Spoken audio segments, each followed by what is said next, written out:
সন্ত ৰামপাল গুৰু মহাৰাজ হৈছে এনে এজন মহাপুৰুষ যিজনে নিজৰ সত্য ভক্তি, তত্ত্বজ্ঞান, কৰোণা আৰু সেৱাৰ বলত সমাজত এক নতুন আদৰ্শ বলবৎ কৰিছে। সন্ত ৰামপাল গুৰু মহাৰাজৰ নেতৃত্বত তেওঁৰ সকলো সৎলোক আশ্ৰমে কৰা বিস্ময়কৰ সমাজ কল্যাণমূলক কামে সমাজখনক সোণালী ভৱিষ্যতৰ এক নতুন আশা দেখুৱাইছে। সন্ত ৰামপাল গুৰু মহাৰাজৰ পৰা নাম দীক্ষা গ্ৰহণ কৰাৰ পিছত লাখ লাখ লোকৰ কৰ্কট ৰোগ, এইডছ আদি দুৰাৰোগ্য ৰোগ নিৰাময় হ'ল। সন্তজনাৰ জ্ঞানৰ পৰা অনুপ্ৰাণিত হৈ তেওঁৰ অনুগামীসকলে লাখ লাখ ইউনিট ৰক্তদান কৰে। সন্তজনাই লাখ লাখ ভগ্নী কন্যাৰ যৌতুকমুক্ত বিয়াৰ আয়োজন কৰালে। সন্তজনাই লাখ লাখ মানুহক ড্ৰাগছ আসক্তিৰ পৰা মুক্ত কৰিলে। কোটি কোটি ধ্বংসপ্ৰাপ্ত পৰিয়াল শান্তিত লাগিল। সন্তজনাৰ আশ্ৰমত সমাৱেশৰ সময়ত বিনামূলীয়া চকুৰ চিকিৎসা আৰু দন্ত চিকিৎসাৰ ব্যৱস্থা কৰা হয়। সন্ত ৰামপাল গুৰু মহাৰাজৰ দ্বাৰা পৰিৱেশ সুৰক্ষাৰ উদ্দেশ্যে সময়ে সময়ে বৃহৎ পৰিসৰত বৃক্ষৰোপণ কৰা হয়। সন্তজনাই আৰ্তজনক তাৎক্ষণিক সকাহ দিবলৈ এম্বুলেন্স সেৱা আৰম্ভ কৰিছে। সন্তজনাই তেওঁৰ অনুগামীসকলক তেওঁলোকৰ শৰীৰ দান কৰিবলৈ অনুপ্ৰাণিত কৰে, যাতে মানৱতাৰ সেৱা আৰু চিকিৎসা ক্ষেত্ৰত উন্নতি কৰিব পৰা যায়। সন্ত ৰামপাল গুৰু মহাৰাজৰ সকলো আশ্ৰমত প্ৰতিদিনে বিনামূলীয়া ধৰ্মভোজৰ আয়োজন কৰা হয়, য'ত প্ৰতিবাৰেই প্ৰতিটো জাতি, প্ৰতিটো ধৰ্মৰ মানুহে একেলগে বহি ভোজন কৰে।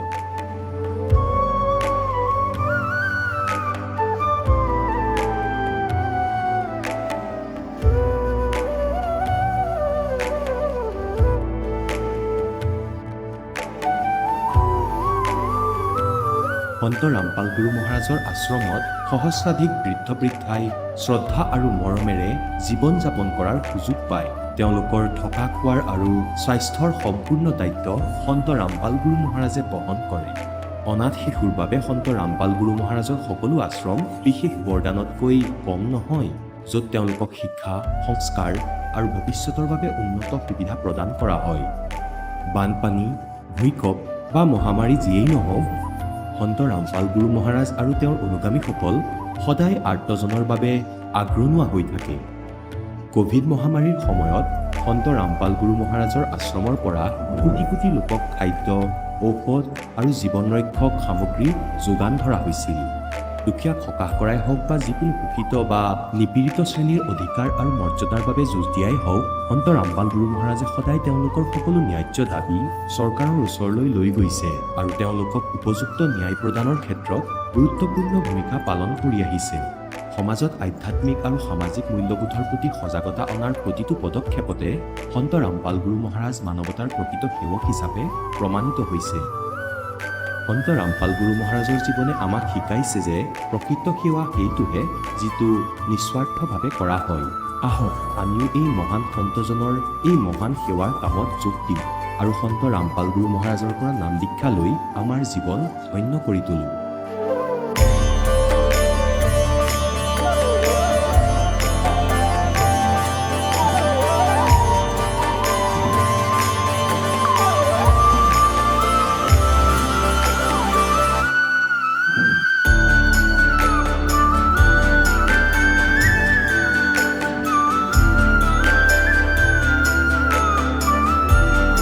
আপোনালোকক পৰিয়ালৰ সৈতে সৎলোক আশ্ৰমলৈ আন্তৰিকতাৰে আমন্ত্ৰণ জনোৱা হয়।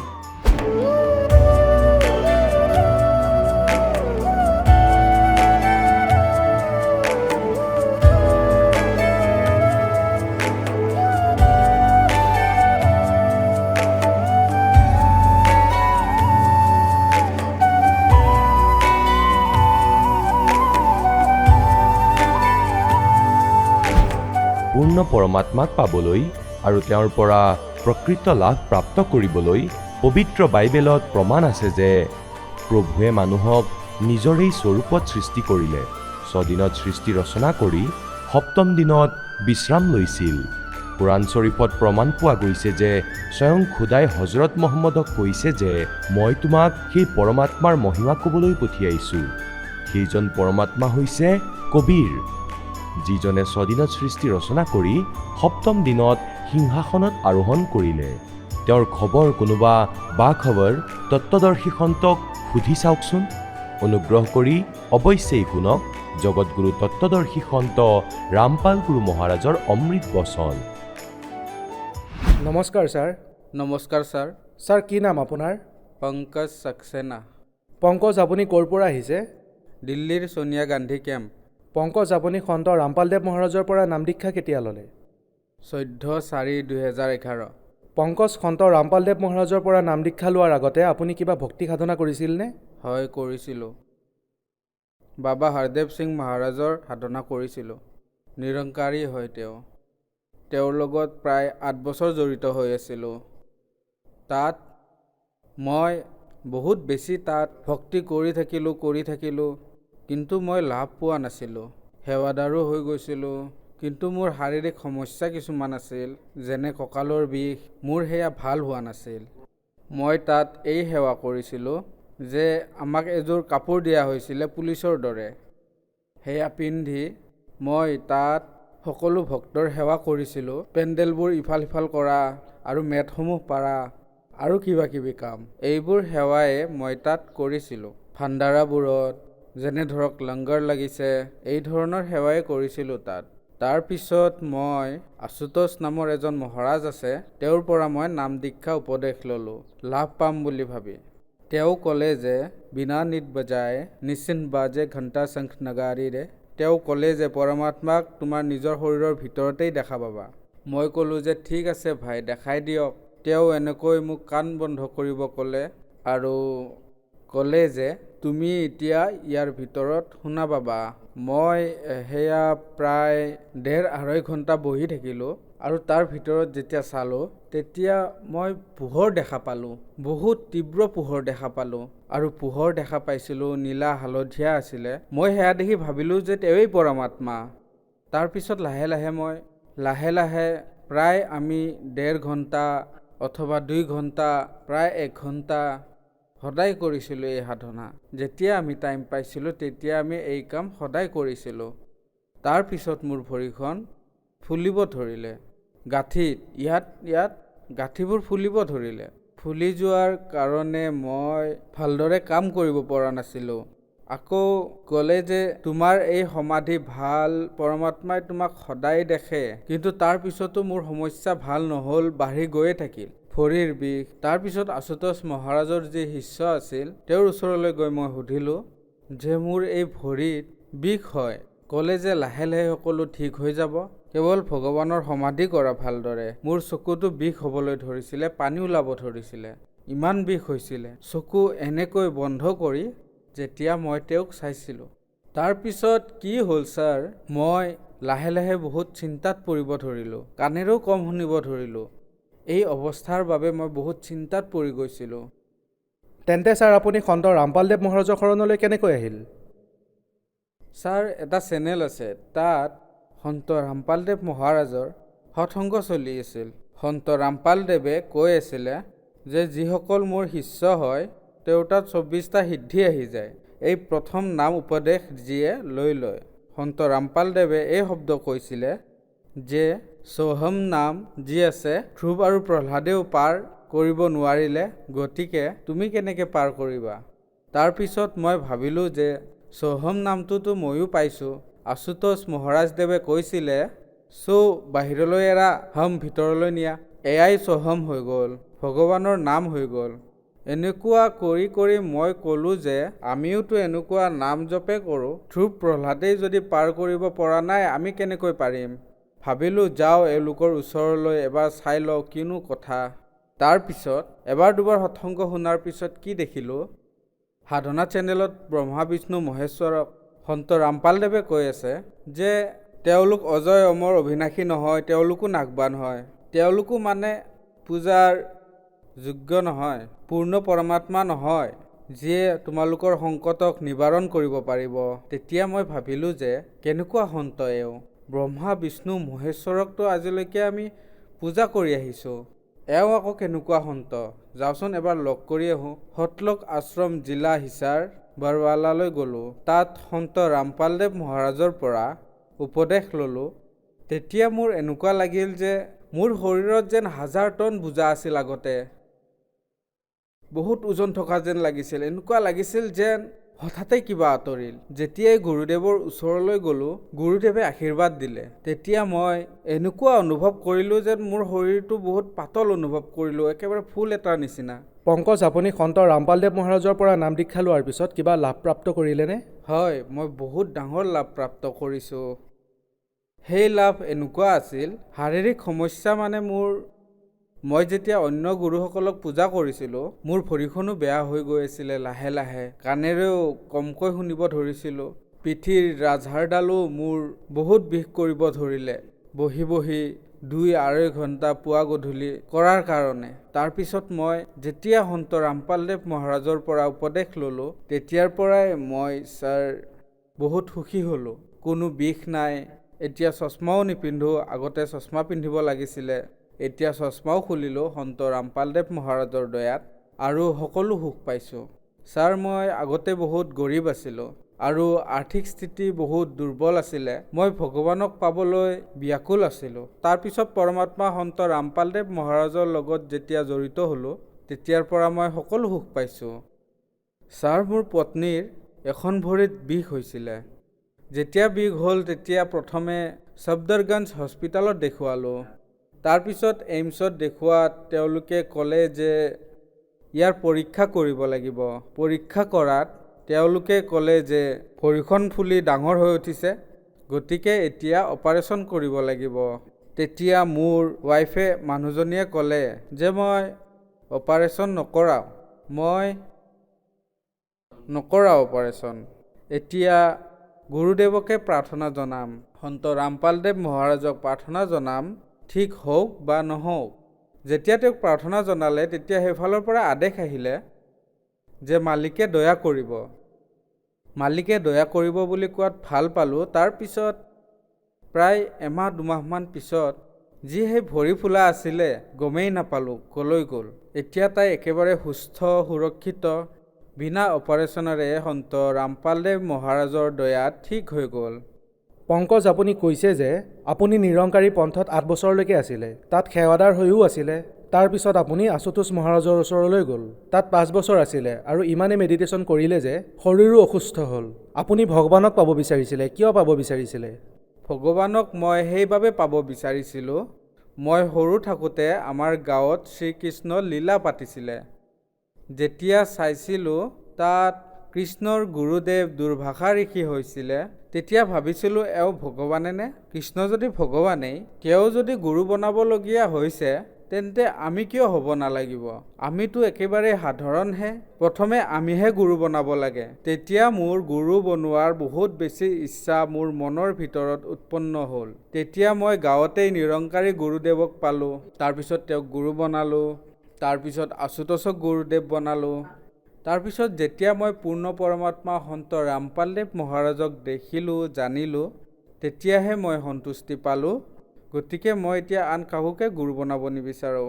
পংকজ, আপুনি কৈছে যে আপোনালোকৰ গাঁৱত কৃষ্ণলীলা হৈছিলে, তাত আপুনি কৃষ্ণক দেখিলে আৰু গুৰু দুৰ্ভাষাকো দেখিলে। তাৰ পৰা আপুনি প্ৰেৰণা পালে যে ভগৱানৰে গুৰুগুণৰ আৱশ্যকতা আছে, গতিকে আমিও গুৰু বনাব লাগে।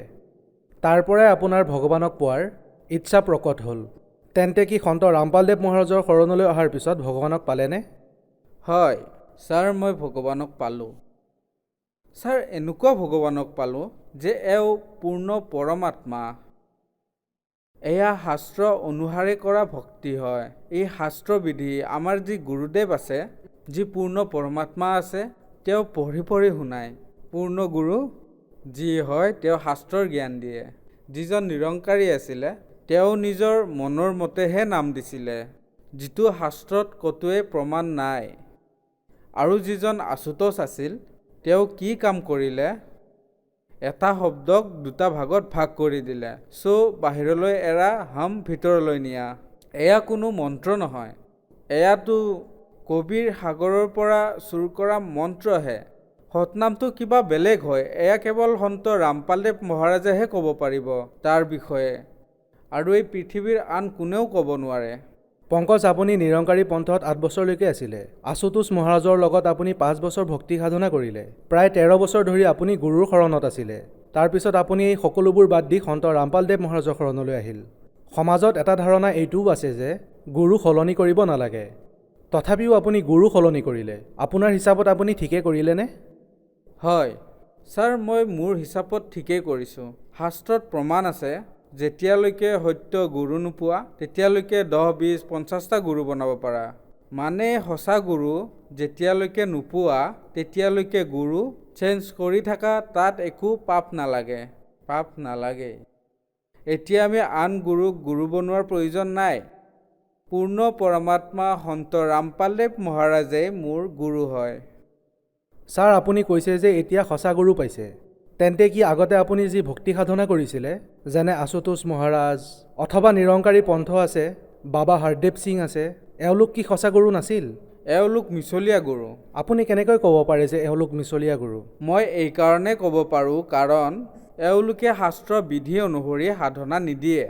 এওঁলোকে বেলেগ শাস্ত্ৰৰ কথা কয়। যেনে এখন চাইকেলৰ চকা, যদি তুমি চাইকেলত এটা চকা লগাই চলোৱা তেন্তে তুমি কেনেকৈ চলাব পাৰিবা? চাইকেলৰ দুয়োটা চকা জইন কৰিলেহে চলিব। তেওঁলোকে সতনামৰ বিষয়েও পৰমাত্মা সন্ত ৰামপালদেৱ মহাৰাজেহে ক'ব পাৰিব। এয়াতো কেৱল এটাহে তাৰ পৰা চুৰ কৰা নাম হয়, আৰু সেইটোৱে ভাঙি চিঙি আধা ভিতৰলৈ নিয়া আৰু আধা বাহিৰলৈ পেলাই দিয়া বুলি কৈ থাকে। গতিকে এয়া ভুল। এওঁলোক ভগৱানৰ ৰোষত পৰি আছে। পংকজ, আপুনি কি নিচাও কৰিছিল নেকি? হয় ছাৰ, মই নিচা কৰিছিলোঁ। মই বিড়ি খাইছিলোঁ আৰু তাম্বাকুও খাইছিলোঁ। কেতিয়াবা সম্পৰ্কীয় যদি ঘৰলৈ আহে মই তেতিয়া মদো খাইছিলোঁ। গতিকে মই ইমানবোৰ সাধনা কৰাৰ পিছতো এৰিব পৰা নাছিলোঁ। মই কেইবাবাৰো শপত খাইছিলোঁ গুৰু নিৰংকাৰীৰ। মই কৈছিলোঁ যে মোৰ এই তাম্বাকু খোৱা অভ্যাসটো এৰাই দিয়ক। মই এৰিব পৰা নাছিলোঁ, মনে মনে হ'লেও খাইছিলোঁ। নিৰংকাৰী বাবাজনে দিয়া মন্ত্ৰটোৰ জপো কৰিছিলোঁ মই, তথাপিও এৰিব পৰা নাছিলোঁ। নিৰংকাৰীত কৈছিলে যে তুহি নিৰংকাৰ মে তেৰি সেনা মেনু বক্স লো। এয়া শাস্ত্ৰৰ ভিতৰত ক'তো প্ৰমাণ নাই। এই যি মন্ত্ৰ আমাক দিয়া হৈছিলে যে তুহি নিৰংকাৰ মে তেৰি সেনা মেনু বক্স লো, এয়াতো ছাৰ এক প্ৰকাৰে ভগৱানৰ এয়া কয় যে আৰাধনা।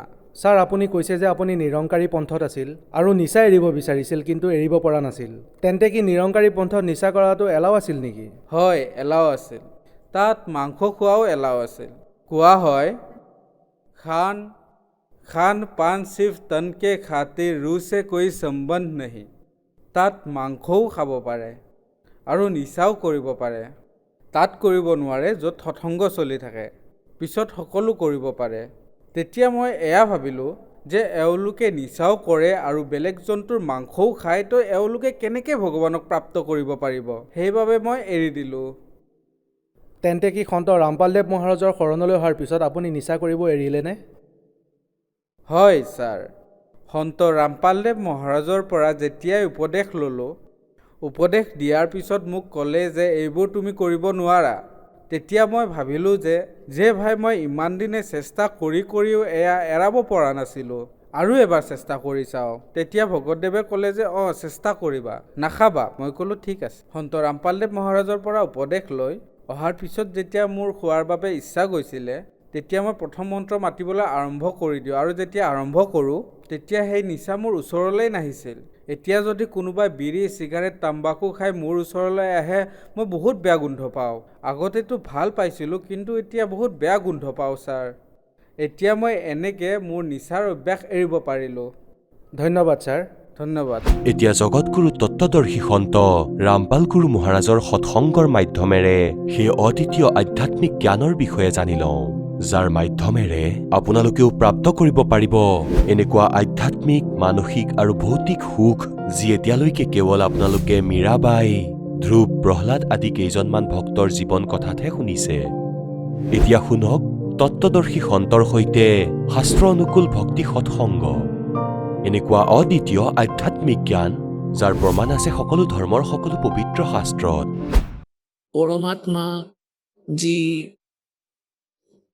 পৰমাত্মাৰ বাবে আপুনি লাগি আছে, কিবা দুখ হৈছে, ইয়াত দুখটো আপুনি ফ্ৰী অফ কষ্ট, মানে ফ্ৰীতে আপুনি পাবই।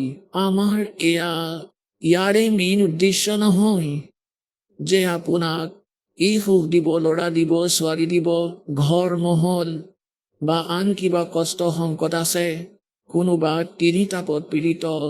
কেৱল এইটো উদ্দেশ্য লৈহে আমি এই ইউনিভাৰ্চিটি খোলা নাই, এই হস্পিটেল আমি খুলি থোৱা নাই।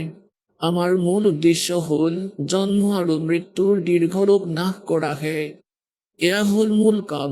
ইয়াৰ লগতে আপোনালোকে ইয়াৰ যি আন দোষ আছে সেয়া প্ৰথমে নিবাৰণ কৰা হয়, যাতে আপোনালোকৰ আস্থা থাকে ভগৱানৰ প্ৰতি।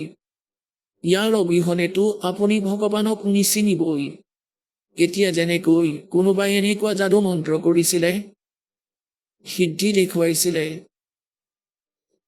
তেতিয়া ধৰ্মদাসদেৱে কৈ আছিলে যে ভগৱান এনেকুৱা এজন সন্ত আছে, এনেকুৱা চমৎকাৰ কৰে। পৰমাত্মাই ক'লে চমৎকাৰ কৰে যদি সন্ত নহয় তেওঁ মূৰ্খ ব্যক্তি। আৰু সেই সময়তে পৰমাত্মাই ক'লে যে তেওঁলোকো সন্ত নহয় যাৰ দ্বাৰা চমৎকাৰ নহয়। পুণ্যাত্মাসকল, এটা হ'ল চমৎকাৰ কৰা, এয়াতো মহামূৰ্খ ব্যক্তিৰ কাম, কাৰণ তেওঁ কেৱল সিদ্ধিহে একত্ৰিত কৰিছে, যি তেওঁৰ বাবেও ঘাতক আৰু অন্যসকলৰ বাবেও সেয়া ঘাতক, কিয়নো তেওঁৰ ওপৰত আশ্ৰিত হ'ব তেওঁ ডাঙৰ মহন্ত বুলি। আকৌ কৈছে তেওঁ সন্ত নহয় যাৰ দ্বাৰা চমৎকাৰ নহয়। সন্তই চমৎকাৰ নকৰে, নিজে নিজেই হয়। তেওঁৰ লগত ইমান সমৰ্থবান শক্তি থাকে।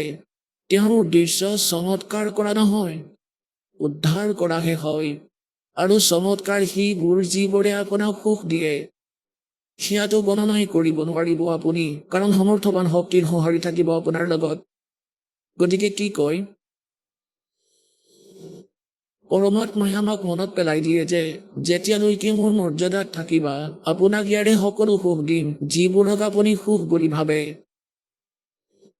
এতিয়া পুণ্যাত্মাসকল, যি তিনিতাপৰ কষ্টও আপোনাৰ কতোই কটা যোৱা নাই। ইয়াত আপোনালোকে ভক্তৰ অভিজ্ঞতা শুনে। সকলো ঠাইলৈ গৈছিলে, কাৰোবাৰ তাত প্ৰেত আছিলে, কাৰোবাৰ তাত জিন, কাৰোবাৰ দেৱতা লম্ভিছিলে, কাৰোবাক কোনোবা পীৰে আমনি কৰিছিলে, কাৰোবাৰ তাত ভৈৰৱ লম্ভিছিলে। সকলো ঠাইলৈ গৈ চাইছিলে, কিন্তু ইয়াত অহাতে সুখ হ'ল। আমাৰ উদ্দেশ্য সুখ দিয়া নহয়, এইবোৰ সুখটো এনেই হ'ব। ইয়াতো প্ৰথমেই হ'ব, কিয়নো যেতিয়ালৈকে আপোনাৰ ভৰিত কাঁহিতে বিন্ধি থাকে, গতিকে সেই কাঁহিত উলিওৱা আমাৰ উদ্দেশ্য। কাৰণ কাঁহিতে বিন্ধা ভৰিত জোতা পিন্ধিব নোৱাৰি। এতিয়া যেনেকৈ আমি আগতে শুনিছিলো, কিবা দুখত পৰি কোনোবা সন্তৰ ওচৰলৈ গ'লে প্ৰথমতেতো যন্ত্ৰ মন্ত্ৰৰ কথা কয় যে এইটো কোৱা, এইটো কৰা, এনেকৈ শ্ৰাদ্ধ কৰা, এনেকৈ দান কৰা, মই তোমাৰ বাবে মন্ত্ৰ জপ কৰিম।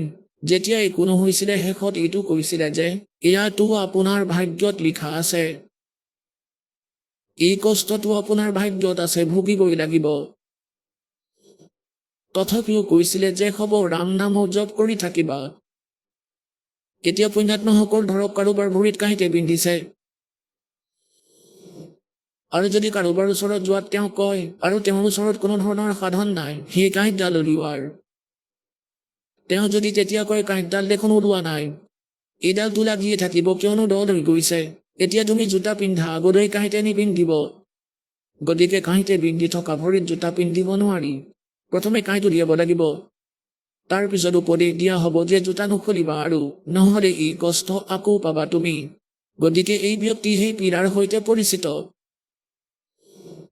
তাৰপিছত সেই ব্যক্তিয়ে জোতা আৰু কেতিয়াও নুখুলায়। গতিকে পুণ্যাত্মাসকল, যিসকল দুখী ব্যক্তি আৰু আহে সৌভাগ্যৱান, যি সুখত আহে তেওঁলোকো সৌভাগ্যৱান। কিন্তু যিসকল দুখত আহে তেওঁলোক বেছি স্থিৰ হ'ব, কাৰণ সুখটো হ'বই হ'ব, কিয়নো এওঁ সুখদায়ী ভগৱান, সমৰ্থবান পৰমাত্মা, সুখৰ সাগৰ। তেওঁ দুখ নিদিয়ে, আৰু সুখ কিমান দিব, বহুত বেছি দিব। তাৰপিছত ইয়াত অলপ গাইডলাইন এইবাবেই দিয়া হয় যাতে আপুনি ঠগ নাখায় ভক্তিৰ মাৰ্গত। এই মাৰ্গত তিষ্ঠি থকাটো কঠিন, সেইবাবে আপোনালোকক এই ফাউল পইণ্টবোৰ কোৱা হয়, আৰু লগতে গাইডলাইন দিয়া হয় যিয়ে আপোনালোকৰ এই ভক্তি মাৰ্গত সহযোগী হ'ব। এতিয়া কিছুমান ভকতে ইয়ালৈ অন্য দুখী ব্যক্তিসকলক আনে, ওচৰৰ পাজৰৰ বা কোনো সম্পৰ্কীয়, যে ব'লা তাত গ'লে সুস্থ হৈ যাবা, তাত সুস্থ হৈ যাবা, গ'লেই সুখ হ'ব, সকলো ঠিক হ'ব। গতিকে পুণ্যাত্মাসকল, কিয়নো আপুনি জানে যে এনেকুৱাই হয়, কিন্তু যদি কোনোবাই কেৱল এই উদ্দেশ্য লৈ আহে যে মই কেৱল সুস্থ হ'লেই হ'ব, গতিকে তেওঁৰ আগৰ উদ্দেশ্যৰ সৈতেও পৰমাত্মা পৰিচিত যে ই কেৱল সুস্থ হ'বলৈ আহিছে। ই সুস্থ হ'লে আকৌ নাহিব।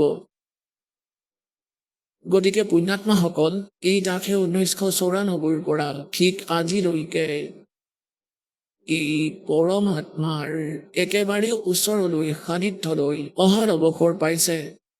আৰু মালিকে যি এই পৰমাত্মাৰ শৰণলৈ এই দাসৰ মাধ্যমেৰে অহা ভগতৰ সুখ দেখিছে, সেয়া অদ্বিতীয়। কিন্তু যেতিয়ালৈকে আমি জ্ঞানৰ সৈতে পৰিচিত নহওঁ, আপুনি যিকোনো সময়তে বিভ্ৰান্ত হ'ব পাৰে। এখন গাঁৱত এজন ভগত আছিল। তেওঁৰ তালৈ আমি সৎসংগ কৰিবলৈ গৈছিলোঁ, 3 দিনৰ পাঠ কৰিছিলোঁ। যেনেকৈ ইয়াত 3 দিন কৰোঁ, তেতিয়া ঘৰে ঘৰে কৰিছিলোঁ, কাৰণ আমি এই সৎ ভক্তিক আমি বেজ বনাই আগবাঢ়িব লগা হৈছিল। এখন ঘৰত 3 দিন আৰু 2 বাৰকৈ সৎসংগ কৰিছিলোঁ। ঘৰৰ মানুহ আহে, ওচৰৰ পাজৰৰ মানুহ আহে, সম্বন্ধীয়ক মাতে। তেতিয়া 3 দিনলৈকে পৰিপক্ক কৰোঁ জ্ঞানেৰে। প্ৰথম দিনা অলপ অস্থিৰ হয়, তাৰপিছত লাহে লাহে চেত হয়, তাৰপিছত সুখ হয়। তেওঁৰ কাষৰ ঘৰত এজনী ছোৱালী আছিল। তাইৰ 2টা কিডনী বেয়া হৈ গৈছিল। বিচনাত শুই আছিল। সকলো সম্পৰ্কীয় আহিছিল। তাইক কৈছিল যে তুমি আহা, নাম লৈ লোৱা, সুস্থ হবা, আমাৰ গুৰুদেৱৰ পৰা উপদেশ লোৱা, এওঁৰ ভগৱান কবিৰ চাহেবে ঠিক কৰি দিয়ে। সেই ছোৱালীজনীক লৈ আহিলে, তাই দীক্ষা ল'লে। তাৰপিছত মই ক'লো যে এটা পাঠ কৰোৱা। আমি ঘৰতেই কৰিছিলোঁ, পাঠ কৰিবলৈ গ'লো 10 দিনৰ পিছত। সেই ছোৱালীজনীয়ে বিচনাতেই শুই আছিলে 10-15 দিন, অলপ চলপ নাম জপো কৰিলে। মই যোৱাত লৈ আহিলে তাইক। দাসো ঘৰে ঘৰে 3 দিনকৈ আছিলে। মই ক'লো পুত্ৰী উঠা, বাচন ধোৱা। ভগত আহিছিলে খানা খাবলৈ। সৰু সুৰা ধৰ্মভোজ হৈছিলে, 10-20 জন 50 জন ভগতৰ ওচৰ পাজৰৰ পৰা আহিছিল। বাচন ধোৱাগৈ। তেতিয়া ঘৰৰ মানুহে ক'ব ধৰিলে ভগতসকলক যে তাই বহিবই নোৱাৰে, কেনেকৈ বাচন ধুবনো। তেতিয়া ক'লে যে আপোনালোকে এবাৰ তাইক বহুৱাই দিয়ক। তাইক লৈ গৈ পীড়াত বহুৱাই দিলে বাচন ধুবলৈ। 2 ঘণ্টা বাচন ধুলে সেই ছোৱালীজনীয়ে, আৰু তেতিয়া দিনা নিজে নিজেই উঠি খোজ কাঢ়িলে। বলো সতগুৰুদেৱ।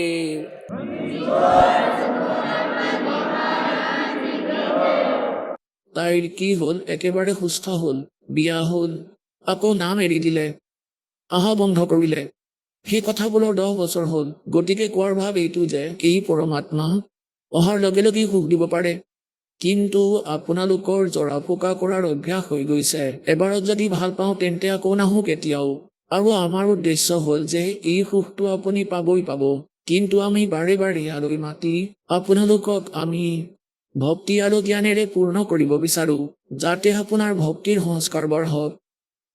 এটা কষ্টটো আপোনাৰ দূৰ হ'ল, কিন্তু 20টা কষ্টটো আছে আৰু বেলেগকৈ। তেতিয়া সেইবোৰত আপোনাৰ অৱস্থা বেয়া কৰি দিব। গতিকে পুণ্যাত্মাসকল, এনেকৈ নাভাবিব যে সুস্থ নহ'ব। সকলোৱে সুস্থ হ'ব, কিন্তু পৰমাত্মাই নিজৰ হিচাপেৰে কৰিব। কিন্তু আপোনাৰ ওপৰত বিপদ আহিব নিদিয়ে। সেইবাবেই আপুনি পৰমাত্মাৰ এই অপাৰেশ্যনত যি কৰি আছে তাত অবজেকশ্যন নকৰিব, যেনে কোনোবা বেমাৰী আৰু তেওঁ ডক্তৰৰ ওচৰলৈ গ'ল। ডক্তৰে নিজৰ হিচাপতেই সকলো কৰে, কিন্তু যদি মাজত ৰোগীয়ে মাত দিবলৈ ধৰে যে এনেকৈ নহয় এনেকৈ কৰক, তেন্তে বেয়াই হ'ব, তেওঁৰ অপাৰেশ্যন বেয়া হৈ যাব।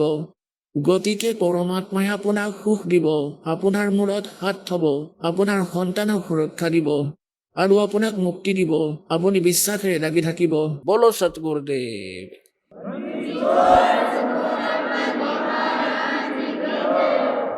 धीरे धीरे रे मना, धीरे सब कुछ हो, माली सींचे सो घड़ा, रे तू आए फल हो।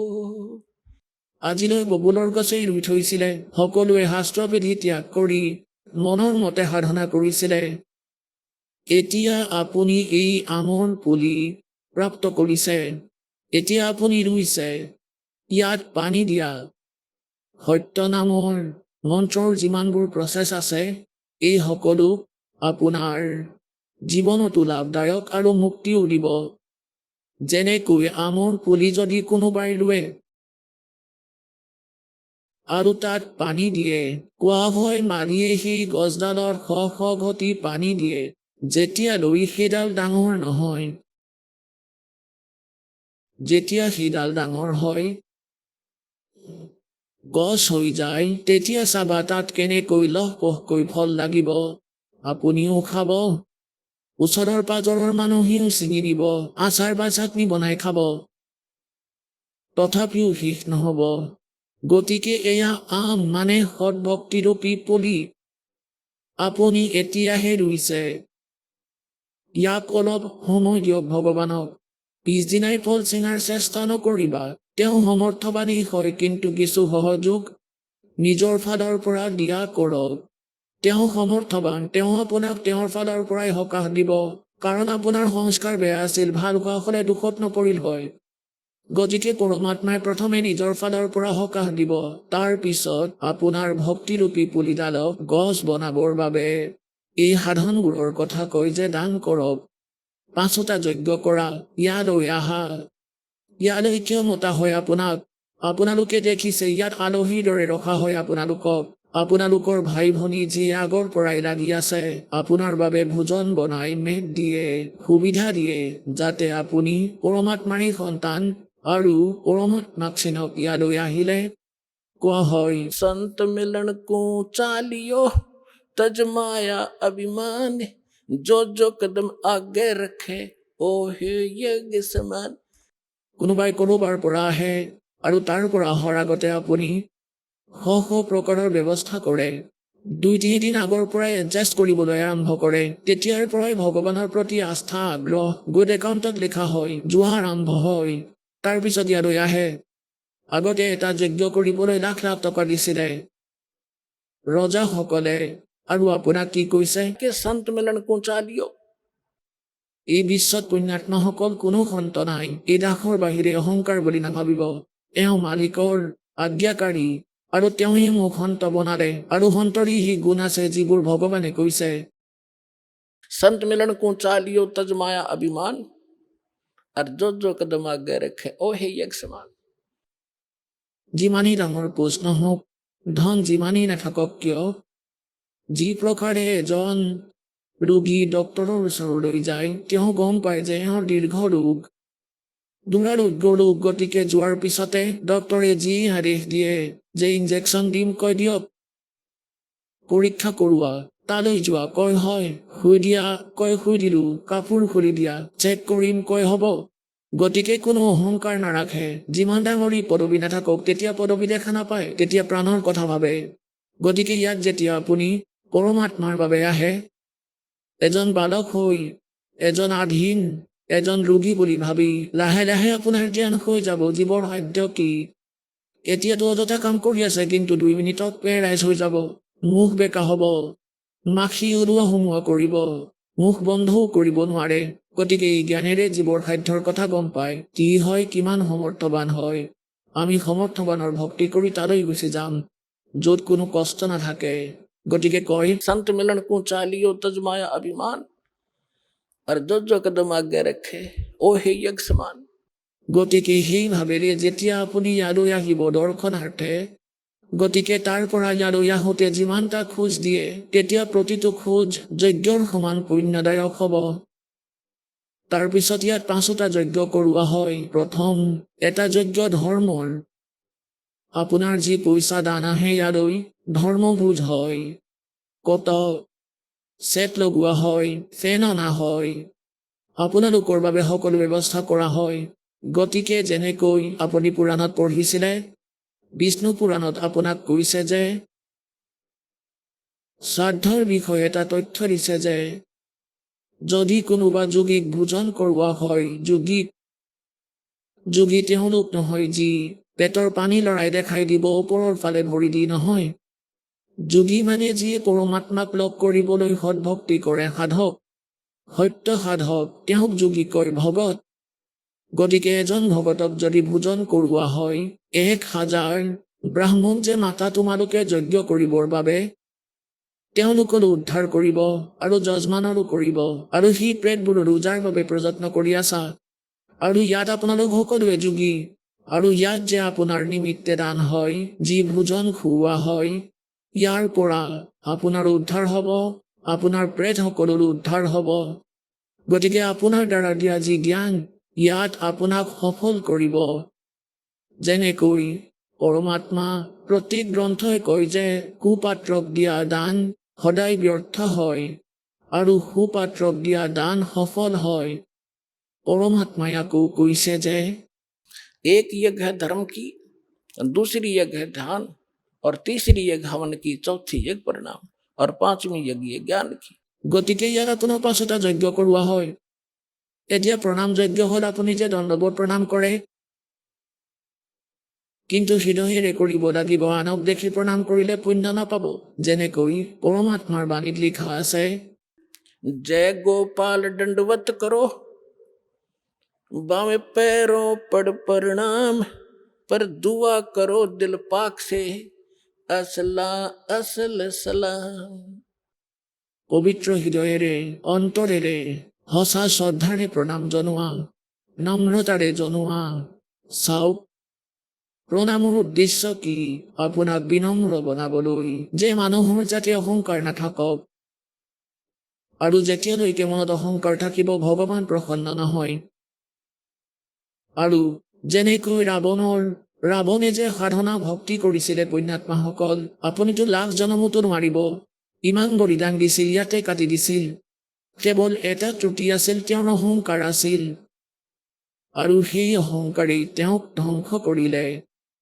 কুলৰ নাশ কৰালে নিজৰ নাশ কৰালে ভক্তি নাশ কৰালে গতিকে পোনপ্ৰথমে ভগতবোৰৰ মাজত স্বাধীনতা থাকিব লাগে এটা প্ৰমাণ দিছে পৰমাত্মাই এটা উদাহৰণ দিছে এজন অজাজিল নামৰ ভগত আছিল সাধক এতিয়া আমি যেনেকুৱা ধৰণৰ গুৰু পাওঁ আমি সেই গুৰুকেই পূৰ্ণ বুলি মানি তেওঁক পূৰ্ণ বুলি মানি তেওঁৰ আদেশ পালন কৰোঁ জীৱৰটো ইমানখিনি কাম শ্ৰদ্ধালুসকলৰ এতিয়া এওঁলোকে কি কৰিছে যে ৰাম নামৰ গাড়ীখন ধ্বংস কৰি পেলালে কিছুমানেতো এটা চকাই লৈ থৈছে হুইল যে এয়াই ৰাম নামৰ গাড়ী তুমিও ঠেলা কোনোবাই ষ্টেৰিংডাল লৈছে যে এয়াই ৰাম নামৰ গাড়ী কিছুমানে হৱন কৰি ফুৰে কয় এয়াই ভক্তি কোনোবাই পুৱা গধূলি নিত্য নিয়ম কৰে কোনোবাই গীতাৰ কোনোবাই বেদৰ কয় এয়াই ভক্তি এই সকলোবোৰ একলগ কৰি ভক্তি হয়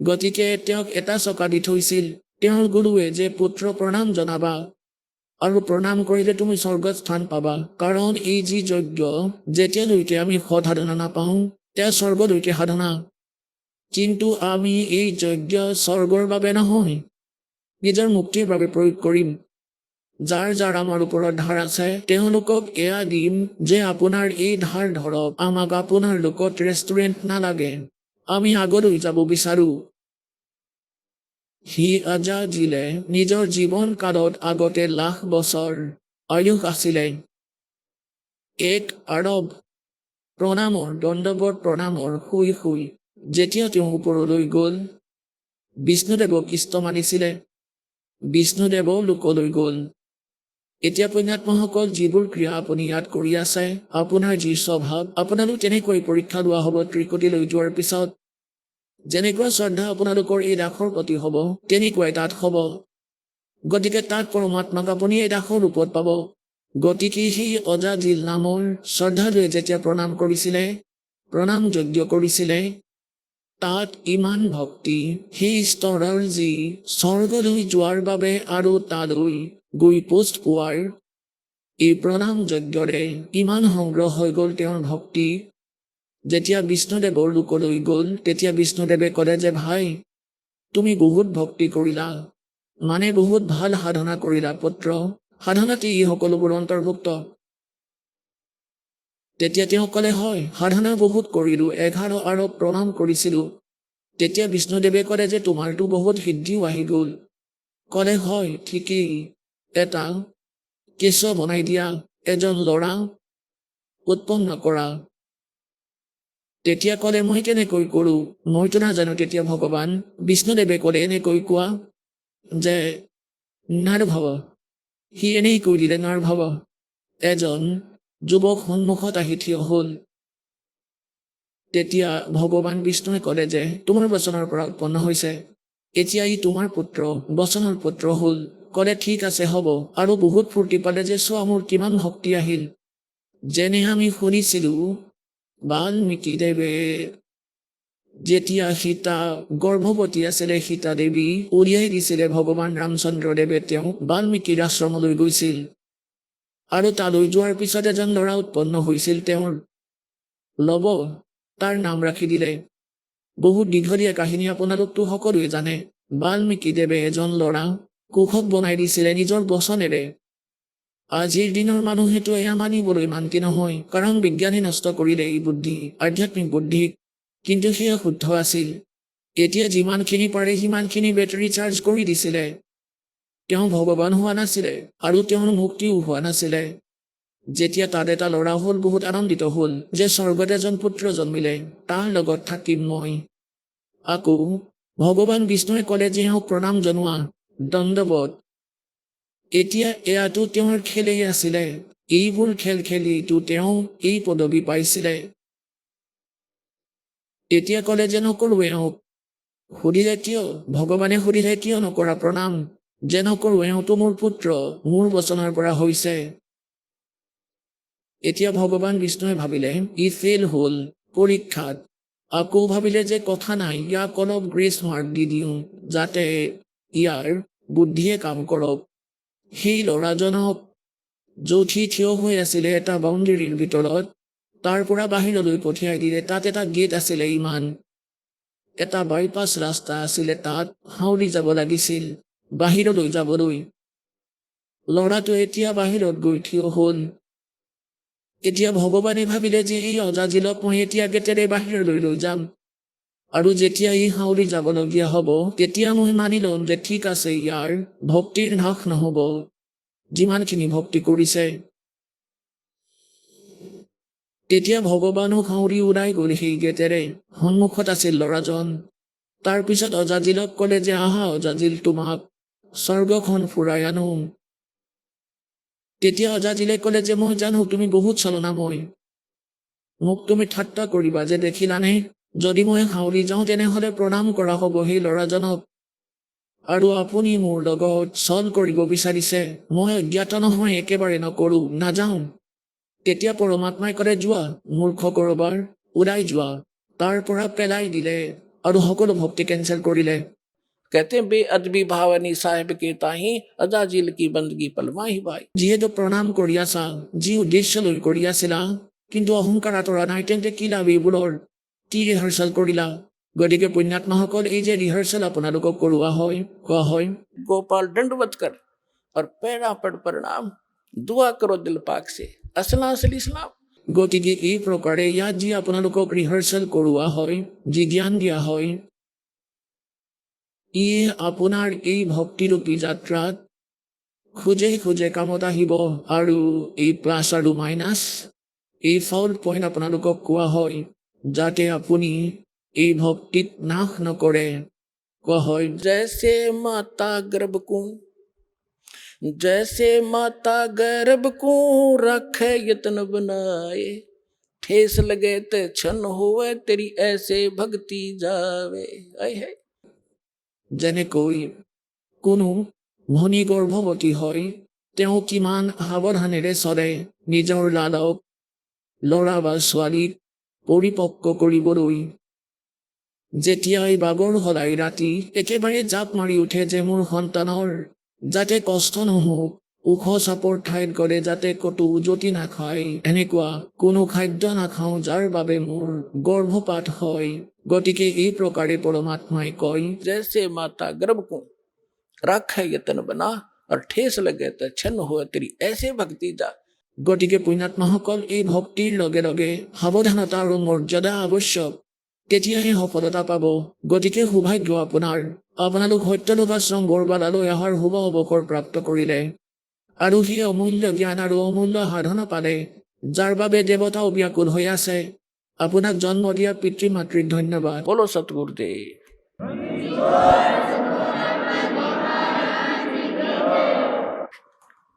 পৰম পিতা পৰমাত্মা পূৰ্ণ ব্ৰহ্ম সমগ্ৰ সৃষ্টিৰ ৰচয়িতা কবিৰ দেৱ কবিৰ পৰমেশ্বৰৰ অসীম কৃপাৰে আপোনালোক সকলো পুণ্যাত্মাই সৎসংগ শুনিবলৈ উপস্থিত হৈছে। এই বিশ্বতেই প্ৰথমতেতো মানৱ জনম দুৰ্লভ আৰু দ্বিতীয়তে সত্যগুৰু সৎসংগ পোৱা সেয়া তাতকৈও দুৰ্লভ। গতিকে আপোনালোক পুণ্যাত্মাই সেই দুয়োটাই পদাৰ্থ পাইছে, মানৱ শৰীৰ প্ৰাপ্ত কৰিছে, সৎগুৰু আৰু সৎসংগ প্ৰাপ্ত কৰিছে। গতিকে পুণ্যাত্মাসকল, আপোনালোক বহুত পুণ্যকৰ্মী প্ৰাণী। যদি সৎগুৰু নাপায়, আপুনি যিমানেই পুণ্যকৰ্মী নহওক, আপোনালোকৰ পুণ্য এদিন শেষ হৈ গ'লহেঁতেন।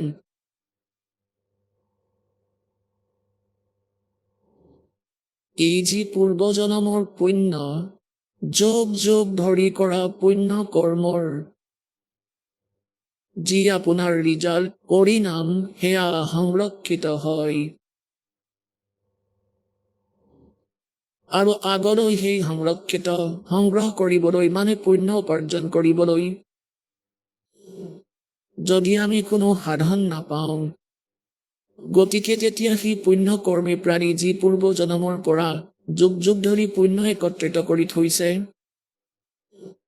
তেওঁৰ এনেকুৱা স্থিতি হৈ যায় যেনেকৈ যদি ইনভাৰ্টাৰৰ বেটাৰী চাৰ্জ কৰা হয় আৰু চাৰ্জ ফুল হ'লে আৰু যদি চাৰ্জাৰ নাথাকে বা আগলৈ চাৰ্জত নলগাই বিদ্যুতৰ সৈতে যদি কোনো কানেকশ্যন নাথাকে, যদি চাৰ্জাৰো লগাই থৈছে কিন্তু কানেকশ্যন সঠিককৈ নাই, সেই লাইটৰ যদি ছুইচ নাথাকে, তেতিয়া কেনেকুৱা অনুভৱ হয়, কেনেকুৱা লাগে, তেওঁৰ লগত কেনেকুৱা ঠগ বাজি হয়। বেটাৰী পূৰ্বজনমতে চাৰ্জ কৰি থৈছে, আগৰ চাৰ্জৰ বাবে ইনভাৰ্টাৰ চলি আছে, ফেনো চলি আছে, বাল্বো জ্বলি আছে আৰু ইনভাৰ্টাৰো লগাই থোৱা আছে। চাৰ্জাৰটো লাগি থকাই দেখিছে, ছুইচতেই লগাই থৈ দিছে, কিন্তু বৰ্ডত কোনো বিদ্যুৎ নাই, পাৱাৰ নাই তাৰ ভিতৰত। তেতিয়া তেওঁ কেতিয়া গম পাব? যেতিয়া সেই ইনভাৰ্টাৰৰ বেটাৰী ডাউন হৈ যাব, অহা যোৱা কৰিব ধৰিব, অহা যোৱা কৰি কৰি বন্ধ হৈ যাব, সকলোবোৰ সুবিধা যেনে বাল্ব জ্বলি আছিল, ফেন চলি আছিলে, কুলাৰ চলি আছিলে, সেয়া একেবাৰে ষ্টপ হৈ যাব, বন্ধ হৈ যাব। গতিকে পুণ্যাত্মাসকল, যি পুণ্য পূৰ্বজনমৰ পুণ্য কৰ্মী আত্মা যি আছে, আজি কোনোবা ডক্তৰ হৈছে, কোনোবা ইঞ্জিনিয়াৰ হৈছে, কোনোবা IAS IPS পদত বিদ্যমান, কোনোবা MLA MP মন্ত্ৰী মুখ্যমন্ত্ৰী হৈছে, বা কোনোবাই ধনী মহাজন হৈছে, বা কোনো অন্য সুবিধা তেওঁৰ উপলব্ধ। আৰু সেই পুণ্যকৰ্মী প্ৰাণী য'তেই যি ক্ষেত্ৰতেই প্ৰৱেশ নকৰক, তেওঁৰ পুণ্যৰ আধাৰত তেওঁ তাতেই সফল হ'বলৈ আৰম্ভ কৰে। কাৰণ তেওঁ পূৰ্বজনমতে বেটেৰী চাৰ্জ কৰি লৈছিলে। কিন্তু যদি তেওঁ আগলৈ সৎভক্তি নকৰে, তেওঁৰ সেই পুণ্য কৰ্ম সংগ্ৰহ কৰাৰ চাৰ্জাৰ লগাই থোৱা নাই, আৰু যদি তেওঁ কোনো ভুল সাধনা কৰি থাকে বা কোনো সন্ত গুৰু বনাই থৈছে, আহক আমি এতিয়া সেই শ্ৰদ্ধালুসকলৰ অনুভৱবোৰ জানো, যিসকলে জগতগুৰু তত্ত্বদৰ্শী সন্ত ৰামপাল গুৰু মহাৰাজৰ পৰা দীক্ষা প্ৰাপ্ত কৰিছে তথা তেওঁ কোৱা ভক্তি মাৰ্গ এওঁলোকে অৱলম্বন কৰি আছে। নমস্কাৰ মহাশয়া। নমস্কাৰ ছাৰ। কি নাম আপোনাৰ? স্বপ্না দাসী। আপুনি ক'ৰ পৰা আহিছে? মই অসমৰ গুৱাহাটী কামৰূপ ডিষ্ট্ৰিক্টৰ পৰা আহিছোঁ। আপুনি সন্ত ৰামপাল গুৰু মহাৰাজৰ পৰা নাম দীক্ষা কেতিয়া লৈছিল? মই 2020 জুন মাহৰ 2020 তাৰিখে লৈছোঁ। আপুনি আগতে কি সাধনা কৰিছিলে সন্ত ৰামপাল গুৰু মহাৰাজৰ পৰা দীক্ষা লোৱাৰ আগতে? আগতে মই হিন্দু ধৰ্মে প্ৰচলিত যিমান দেৱ দেৱী আছে চবকে ভক্তি কৰিছিলোঁ। হনুমান ভগৱান শিৱ, মাতা দুৰ্গা, বিশেষকৈ মই ভগৱান কৃষ্ণৰ ভক্তি কৰিছিলোঁ। আৰু সেই সাধনাবোৰ আপুনি কেনে প্ৰকাৰে কৰি আছিলে, কেনেধৰণে কৰি আছিলে সেই বিষয়ে অলপ জনাওকচোন। সাধনাবোৰ মই যেনেকৈ হিন্দু ধৰ্মে ব্ৰত পালন কৰে, জন্মাষ্টমী ব্ৰত, শিৱৰাত্ৰি ব্ৰত আৰু মাতা দুৰ্গাৰ যে পূজাৰ সময় ব্ৰত পালন কৰে, এইবিলাক ব্ৰত চব পালন কৰিছিলোঁ মই। আপুনি হিন্দু সমাজত প্ৰচলিত পৰম্পৰাগত সাধনাবিলাক কৰিয়ে আছিল। তেনে ক্ষেত্ৰত আপুনি সন্ত ৰামপাল গুৰু মহাৰাজৰ পৰা নাম দীক্ষা কিয় ল'ব লগা হ'ল? কি কাৰণে আহিব লগা হ'ল, কাৰণ মই প্ৰেতাত্মাৰ এটা মোৰ ঘাত আছিল। এইটো কাৰণে মই পূৰা 20 বছৰ মই প্ৰেতাত্মাৰ বহুত কষ্ট দিছে। ইমান তান্ত্ৰিক দেখাইছে মোৰ দেউতাই, কিন্তু মই লাভ পোৱা নাছিলোঁ। এই প্ৰেতাত্মাটো মই ডেইলি ৰাতি 12টাৰ পিছত আহে, মোৰ গাত সোমাই যায়। বেলেগ বেলেগ ৰূপ ধৰি কেনে আহে। কেতিয়াবা মোৰ দেউতাৰ ৰূপ ধৰি আহিব, মোৰ মাৰ ৰূপ ধৰি আহিব, কেতিয়াবা মই ভাইটিৰো ৰূপ ধৰিব, কেতিয়াবা চিনাকি মানুহ এজন ৰূপ ধৰি কেনেও আহে। আৰু পূৰা মানে গোটেই ৰাতিটো মই টোপনিয়ে মাৰিব নোৱাৰোঁ। এইটো কাৰণে মই বহুত ক্ষীণাই গৈছিলোঁ। আপুনি ক'লে যে আপুনি 20 বছৰ ধৰি পেট আত্মাৰ সমস্যাত ভুগি আছিলে। বৰ্তমান আপুনি সন্ত ৰামপাল গুৰু মহাৰাজৰ পৰা নাম দীক্ষা লোৱাৰ পিছত কেনেধৰণে লাভ পাইছে সেই সম্পৰ্কে অলপ জনাওকচোন। সন্ত ৰামপালজী গুৰু মহাৰাজৰ শৰণত অহাৰ পিছত মই বহুত লাভ পালোঁ। প্ৰথমটো মই প্ৰেতাত্মাৰ দিওঁতেতো মই বিয়াৰ আগৰ পৰাই আছিল, কিন্তু মই বিয়া হোৱাৰ পিছত মই আজি এতিয়া মানে 11 বছৰ হ'ল মোৰ ল'ৰা এটা হৈছে। এই ল'ৰাটো জন্মৰ পাছত মই ইমান বেমাৰ হৈ পৰিলোঁ, এলাৰ্জি আৰু পাইলছতে মানে ভুগিব লগা হ'ল। এলাৰ্জিটোৰ মানে দিনত মই 3টামান টেবলেট খাওঁ। এলাৰ্জি টেবলেট নাখালে মই কি হয়, গোটেই গাটো খুজতি উঠে আৰু য'তে ত'তে গাটো ফুলি উঠে। মই বহুত স্কিন ডাক্তৰ দেখাইছোঁ, শ্বিলঙৰ নেক্ৰম হস্পিটেলত গোটেই গাটো চেক কৰিছোঁ, বহুত ট্ৰিটমেণ্ট কৰিছোঁ। 4-5 বছৰমান মই এলাৰ্জিৰ মেডিচিন খাইছোঁ, কিন্তু একো লাভ পোৱা নাই, একো ইম্প্ৰুভ হোৱা নাই। আৰু পাইলছৰ বেমাৰত মই বহুত মানে মাহতে মই এসপ্তাহমান ব্লিডিং হৈ পৰিছিলোঁ। এসপ্তাহমান ব্লিডিং হোৱাতে মানে মই গোটেই গাটো মানে শক্তি নাই। তাৰপিছত কি হয়, শক্তিৰ চেলাইন মাৰিব লগা হয় মোৰ। সদায় মই বিচনাত পৰি থাকোঁ। সেইটো কাৰণে মই সন্ত ৰামপালজী মহাৰাজৰ মানে ভগৱানক বিচাৰি আছোঁ। একদিন মোবাইলত চাৰ্চ কৰিলোঁ ইউটিউবতে, এই পৰমাত্মা মানে ইমান ভক্তি কৰি কিনে যদি মই লাভ নাপাওঁ, মোৰ গাত ইমান বেমাৰবিলাক ঠিক নহয়, প্ৰেতাত্মাৰ উৎপাতৰ পৰাও মই মুক্তি নাপাওঁ, তো কি হ'ব, মই ক'ত যাম, এনেকৈ ভাবোঁতে মানে একদিন কি হয়, মানে সদায় মই সৎসংগ শুনি থাকোঁ, দেৱকীনন্দত থাকোঁ, অনন্ত আচাৰ্যী, কাৰণ মনটো দুখী হ'লেতো ভগৱানৰ প্ৰতি মানে মনটো আকৃষ্ট হয়। তাৰপিছত মই একবাৰ সন্ত ৰামপালজী মহাৰাজৰ নামটো শুনিছোঁ, কিন্তু তাৰ সৎসংগ শুনা নাছিলোঁ। একদিন মই নামটো চাৰ্চ কৰি কেনে ইউটিউবত মানে চাৰ্চ কৰিলোঁ, সন্ত ৰামপালজী মহাৰাজ সৎসংগ আহি গ'ল। এই সৎসংগটো শুনি কেনে মোৰ কি হয়, একদম জ্ঞানটো দেখো বেলেগ হেন লাগিছে। তাৰপিছত মই সদায় মানে তাৰ সৎসংগ শুনা আৰম্ভ কৰিলোঁ, ষ্টাৰ্ট কৰিলোঁ। তাৰ সৎসংগ শুনাতে গম পালোঁ যে ব্ৰহ্মা বিষ্ণু মহেশ্বৰতো অবিনাশী নহয়, এইটো জন্ম মৃত্যু হয়। আৰু আমি যে ইমান দিন মই কৃষ্ণকে মই সৰ্বশ্ৰেষ্ঠ পৰমাত্মা বুলি মানি আছিলোঁ, কৃষ্ণৰ ভক্তি কৰি আছিলোঁ।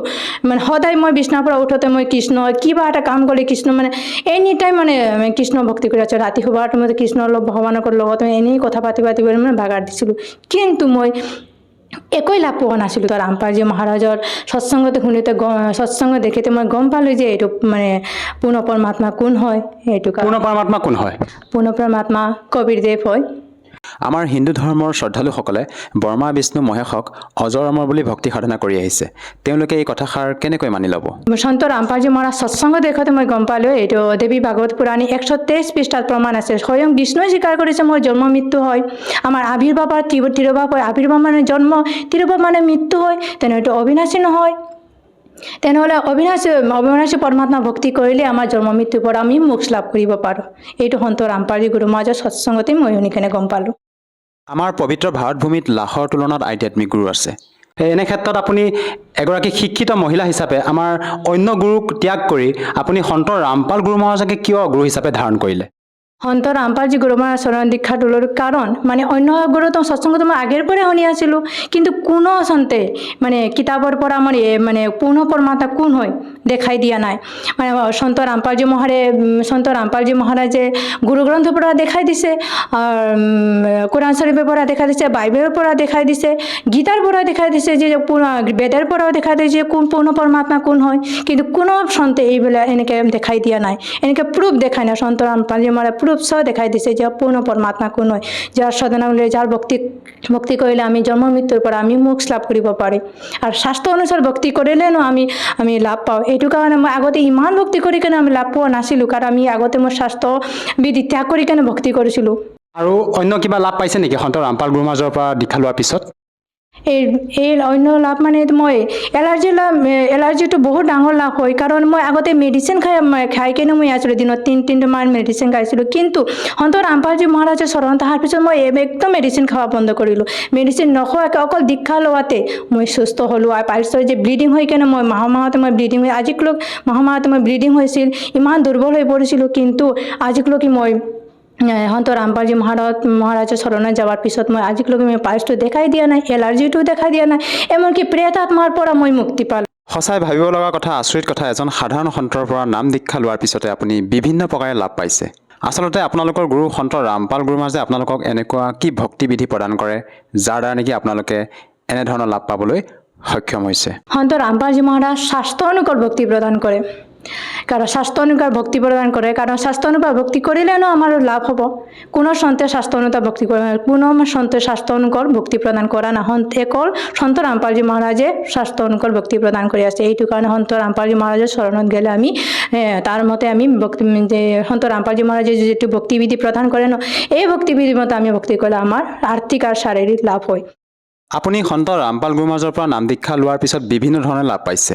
আমাৰ সমাজত এনেকুৱা বহু লোক আছে যিসকলে নেকি ভক্তি কৰি আছে যদিও বিভিন্ন সমস্যাত ভুক্তভোগী হৈ আছে। হয়তো টকাৰ অভাৱত কোনোৱে চিকিৎসা কৰিব পৰা নাই, মৃত্যুৰ সৈতে যুঁজি আছে। তেনে লোকক আপুনি কি বাৰ্তা দিব খোজে যাতে তেওঁলোকেও আপোনাৰ দৰে উপকৃত হ'ব পাৰে? এইটো জ্ঞান নহ'লেতো ভক্তি নহয়। আমাৰ জ্ঞানটো কেনেকৈ আহিব? আমি সৎসং শুনিলেনো জ্ঞান আহিব। আমি সৎসং শুনিলেনো আমি আমাৰ ভক্তিবিধিটো ঠিক আছে কি নাই এইটো আমি জানিব পাৰিম। এইটো কাৰণে আপুনি আমাৰ ভাই ভনী চবকে মই অনুৰোধ কৰি আছোঁ যে আমি সন্ত ৰামপালজী মহাৰাজ সৎসং শুনক। সাধনা চেনেলে ডেইলি 7:30 পৰা 8:30লৈকে সৎসং দিয়ে, এই সৎসং শুনক আপুনি। আৰু প্ৰত্যেক ছ'চিয়েল মিডিয়া এপছত টুইটাৰ, ফেচবুক, ইনষ্টাগ্ৰাম চবফালে সন্ত ৰামপালজী মহাৰাজ সৎসং আছে, আৰু সৎসং শুনক। আৰু আজিকালি জ্ঞান গংগা কিতাপ প্ৰত্যেক ফেচবুকতে, টুইটাৰতে চবফালে জ্ঞান গংগা পুস্তকেৰ কথা আছে, জিনকি ৰাখাৰ কথা আছে।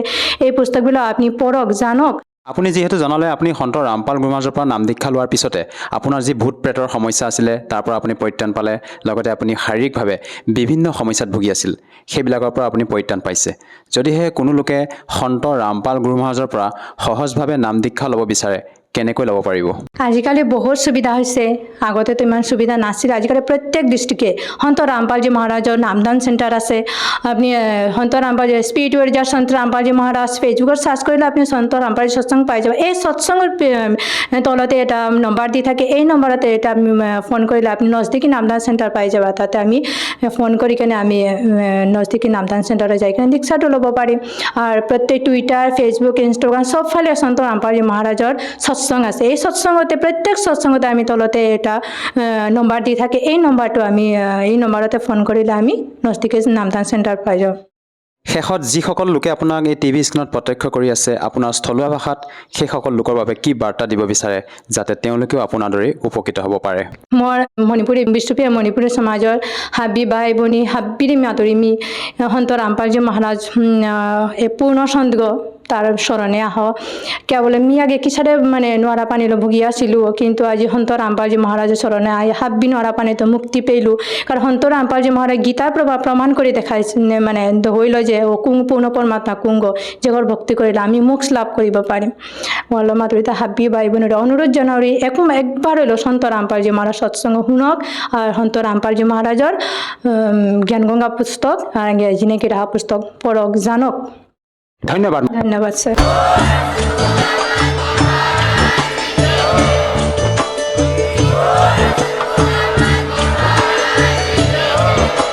আপুনি আপুনি শুনি আছিলে জগতগুৰু তত্ত্বদৰ্শী সন্ত ৰামপাল গুৰু মহাৰাজৰ মংগল প্ৰবচন। অধিক জানিবৰ বাবে ভিজিট কৰক www.jagatgururampalji.org। সন্ত ৰামপাল গুৰু মহাৰাজৰ শুভ আশীৰ্বাদত সমগ্ৰ বিশ্বতে 500তকৈ অধিক নাম দীক্ষা কেন্দ্ৰ আছে, য'ত সন্ত ৰামপাল গুৰু মহাৰাজৰ দ্বাৰা বিনামূলীয়াকৈ নাম দীক্ষা দি থকা হৈছে। আপোনাৰ ওচৰৰ নাম দীক্ষা কেন্দ্ৰৰ ঠিকনা জানিবলৈ সম্পৰ্ক কৰক 7082208528।